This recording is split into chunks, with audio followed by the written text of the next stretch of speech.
I've lived in Cincinnati, Ohio for over 30 years, and today I'm not going to sell you anything. I'm here to give you the honest, unfiltered truth about what it actually looks like to live here. Because I've seen the good, I've seen the bad, and I've experienced the city in a way that most people simply have not, because I've been here seemingly forever. If you're thinking about moving here or you already live here and you just want to hear from someone that has been here their entire life, this is the video for you. Stick around if you want to know what Cincinnati is really about.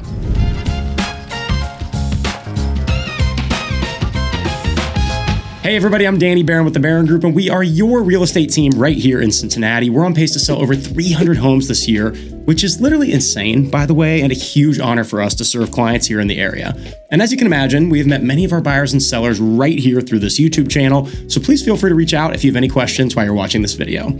And today's video is a little bit different. I am not breaking down stats or touring homes today. I just want to talk to you honestly after spending my entire life in this city. We're going to get into what it's actually like to live here, what's genuinely great, what can drive you crazy, what's changed, and ultimately after all of it, why I'm still here. And if at any point during this video you have questions about buying or selling in the Cincinnati area, my contact info is below and it's also in the description. I'd love to connect with you. Before we dive in, some quick context for you. I have not just lived in one version of Cincinnati. I grew up in Mainville, which is a true suburb about 30 minutes north of downtown, but my life has taken me all over the city at every stage. East side, west side, downtown, suburbs, and literally everything in between. And over the last 10 years of my real estate career, you can imagine that my understanding has only gotten deeper as I drive to the cul-de-sacs of every last street in this city. So when I talk about Cincinnati, I've seen it from just about every angle. And here's the reality. Cincinnati is not just contained to one lifestyle. It's almost like a bunch of completely different lifestyles all situated right next to each other,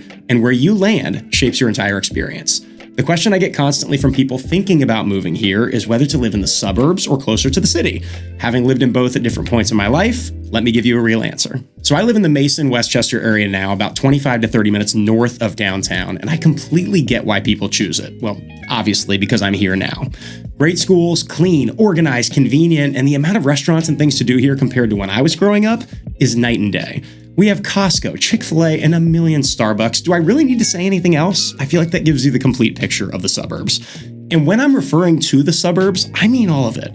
Mason, Westchester, Liberty Township, Loveland, Milford, Montgomery, Blue Ash, Mainville, Indian Hill, and many more. There are so many great communities in the suburbs, and each have their own personality and their own appeal.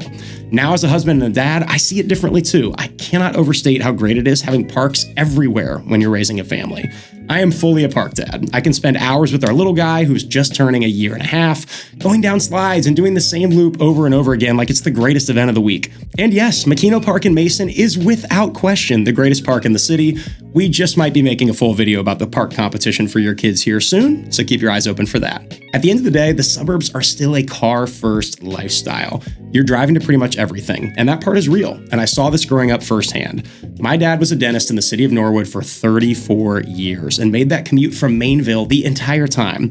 It was a solid 30-minute drive without traffic, and I remember he strategically got up and went to work earlier than he needed to for his entire career in order to miss rush hour.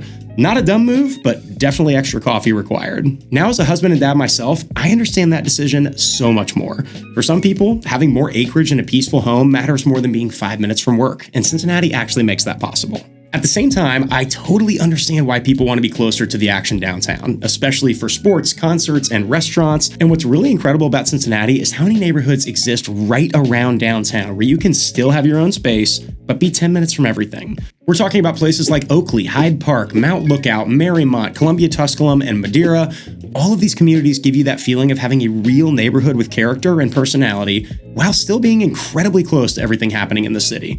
And the energy in each one is a little bit different, which is part of what makes exploring Cincinnati so fun. Whether you are single, a couple, or raising a family, there is genuinely something for just about every lifestyle and budget in that inner ring right around downtown. If you're trying to figure out which of those neighborhoods is the right fit for your lifestyle and budget, that's literally what we do every single day. So reach out and let's talk through it. Now, honestly, one of the things I miss most from living closer to downtown is the spontaneity. When you're in one of those neighborhoods, someone can call you 30 minutes before a Reds game, a Bengals game, a concert, and you can be there early with time to spare. Like, that's insane. You can make last-minute dinner reservations at OTR and be sitting down within 15 minutes. That kind of access and energy is really something special, and it's one of the things that makes Cincinnati unique compared to a lot of other cities. I lived in Oakley for a season and then Norwood right by Xavier University, and I'll be honest, even when I lived in those city areas, I was still using my car for everything. In Oakley, I was not right next to the shopping and coffee shops, and in Norwood, there wasn't much to walk to besides a park where I was. If I was willing to walk like 15 or 20 minutes, there definitely were options, but I guess that's just not my scene, and that's okay. I did have one coworker worth mentioning who lived in a condo downtown, literally sold his car, and relied entirely on Uber. And he is the only person I have ever met in Cincinnati who pulled that off. And even then, he was traveling more than 50% of the time for his job. So some people make that work, but for most people, even in the city here, you're driving. Here's the part that I think really sets my perspective apart. My life has never been in one area of the city. I grew up with club basketball practices in Evendale and in Anderson, and some of those drives were close to an hour with traffic from my home in Mainville. My church was in Milford, so most of my closest friends were in the Milford and Loveland areas. And at the same time, I was spending multiple days a week at the Countryside YMCA in Lebanon, one of the biggest YMCAs in the country and really on the border of Dayton. And that's where I learned to play basketball, made friends, and grew up in a lot of ways. When I was young, that drive to the Countryside YMCA took 8 minutes. Now, with every restaurant, gas station, and big box store you could ever imagine built up on Route 48, that same drive takes over 15 minutes. That stretch of road truly tells the story of how much this entire region has grown in greater Cincinnati. I also played club soccer all over the city growing up, and even as an adult, I was on the west side at the Western Sports Mall, and shout out to Soccer City.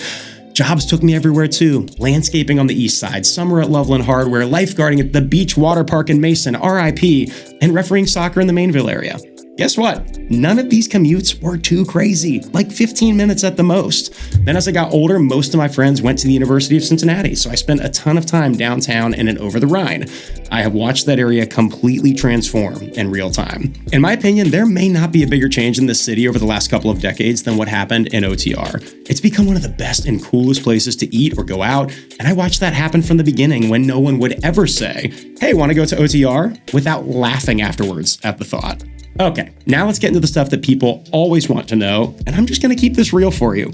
The food scene here has genuinely never been better, and Over the Rhine is a big part of that. But what I love is that even with all the new energy, Cincinnati still feels like original Cincinnati. You've got lots of exciting new restaurant culture with incredible chefs, and you've still got the legacy spots, places like Zips Cafe, Montgomery Inn, and of course all the chili parlors, which are a completely Cincinnati thing that people from out of town genuinely don't understand, and you might not until you try it. That balance between the new and the old is a huge part of what makes this food scene so special, and you better be on your toes because we have some incredible new restaurants that just opened or are coming soon across the city, and we already had 4 of OpenTable's top 100 restaurants in the city this past year. Check out our video about that. Oh yeah, and we happen to love food here on the channel, so don't miss our Best Of series for burgers, wings, pizza, coffee shops, and more coming soon. Now, this is something that catches a lot of people off guard. Cincinnati's outdoor scene is pretty legit. Smale Riverfront Park feels like a top-tier riverfront you'd expect in a much bigger city, with swings on the water, skyline views, and constant activity.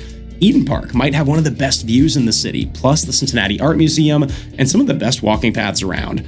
And then there's the Little Miami Bike Trail, nearly 80 miles of paved trail running along the river through places like Loveland. It's one of the most underrated outdoor assets of the entire region. If you like being outside, this is a sneaky good city for it. These are just a few examples, but my boy Mitch has you covered in our hiking trail video if you want some deep cuts. Okay, the weather. I'll just say it straight. It can be absolutely awful. The gray winters are downright depressing, and depending on the year, there can be a lot of snow and a lot of shoveling. For our family, we've honestly come to treat it as almost a requirement to get somewhere warm during the winter just to reset. And yes, I married a woman who loves the beach, so that helps drive that decision. And then there's the hot and humid summers. Honestly, they can be pretty hot, but it's nothing like you're going to experience in an Arizona or a Florida when it comes to temperature. I would say getting into the 90s is pretty hot around here. If you have allergies and you're prone to those, plan on dealing with them because Cincinnati's going to test you. All right, traffic is real here, though not terrible compared to major cities. The roads can be confusing, the downtown bridge traffic has been frustrating forever, and public transit is basically not a meaningful option. This is a driving city. And while I'm keeping it real, let's talk safety. It's something you will hear locals bring up when it comes to downtown, especially recently. I'm not going to do a deep dive on that here, but I will tell you my honest personal experience. I feel incredibly safe in this city, in both the suburbs and downtown. Are there areas of concern like in any major city? Sure. But in my day-to-day life, I don't feel unsafe here in the slightest. Just be aware and make good decisions like you would anywhere else. One genuinely underrated perk, in my opinion, is travel from Cincinnati. I used to travel all over the country for work, and I've been in a lot of airports. I genuinely like CVG, and a lot of new updates at the airport are actively in the works even as I'm making this video. And living in the Mason-Westchester area, Dayton's airport is actually almost just as accessible, so our family checks both every time we fly. The travel flexibility matters way more than people think, and not to mention, Cincinnati is within a day's drive of half of the US population. So it's not just about flying, you've got great access to basically everywhere in the US. Now, on the practical side, the cost of living here is a real advantage. Housing in Cincinnati runs roughly 10 to 12% below the national average, and when you compare us to other major cities, the gap is pretty significant. We're about 16% less expensive than Chicago, 21% less than Miami, and over 80% less expensive than New York City. And let me phrase it this way with the real estate market. This is my take for you. In my opinion, we are the most boring and standard Midwest real estate market in the history of the universe. And I mean that in the best way possible. While the rest of the country can occasionally feel these huge swings in home values, it feels like Cincinnati is always Old Faithful, and all the numbers prove that. We are very consistent, which is a great place to comfortably invest your money in real estate. And at the end of the day, you are getting a genuinely high quality of life here at a fraction of the cost of other large markets. So after all of this, why am I still here in Cincinnati, Ohio? It comes down to the people, and I want to be very clear about what I mean by that. The longer I've lived here, the more ingrained I've become in this community. It's definitely not because I'm obsessed with the weather or can't give up our sports teams, although I guess I would struggle to give up the sports part.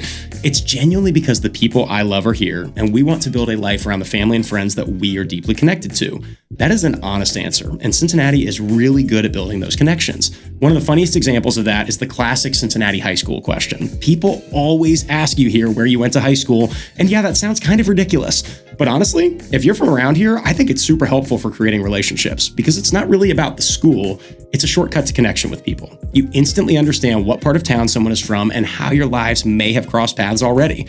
Everybody you meet from Cincinnati has either played a sport with, gone to church with, been in a band with, or dated somebody that you know. The game is just figuring out who it is. And as I've gotten older, I've really started to appreciate how much there is to do here. Now, I'm downtown constantly. Reds games, Bengals games, FC Cincinnati matches, big concerts, and fun dinners out. Some of my best memories in this city are tied to those moments. The Bengals Super Bowl run is a perfect example. You could literally yell, "Hoo day!" anywhere in the city and get a raucous response from the crowd around you. Strangers in orange everywhere you went. That's a feeling that's very hard to put into words for a city like ours. And opening day, we have a whole video about the Reds, but I've been to over 15 opening days in my life, and it is one of my favorite traditions with my family every single year. And now, being a dad, I really see all of this differently. Having great parks, having space, having a church community around to raise a family in, that stuff matters more than I ever understood before. And even the personal things like golf have an awesome opportunity in Cincinnati. I've played public courses all over, and I've been in an awesome league at Blue Ash Golf Course for years. Cincinnati golf is awesome, but especially at the private course level. I'm now a member at Heritage Club in Mason, and we love it. If you're into golf, just hire me as your realtor first, and you can reap the benefits at our country club later. We will also cook up a video about the best country clubs around here soon. Stay tuned. So that is my honest take after a lifetime in Cincinnati, and I hope it gave you something useful, whether you are already a Cincinnatian or you're trying to decide if this is the right city for you. If you're seriously thinking about a move here, I would love to be the person that you connect with. My contact info is here and in the description below, and I genuinely mean it when I say that you can reach out anytime. Now that I've given you my 30 years, I want to hear your thoughts. What is the one thing that people always get wrong about Cincinnati? Make sure to drop it in the comments because I read all of them. And if you enjoyed this, please give it a like and subscribe to our channel. We have a ton more videos coming your way. Thanks so much for watching. I'll see you in the next one.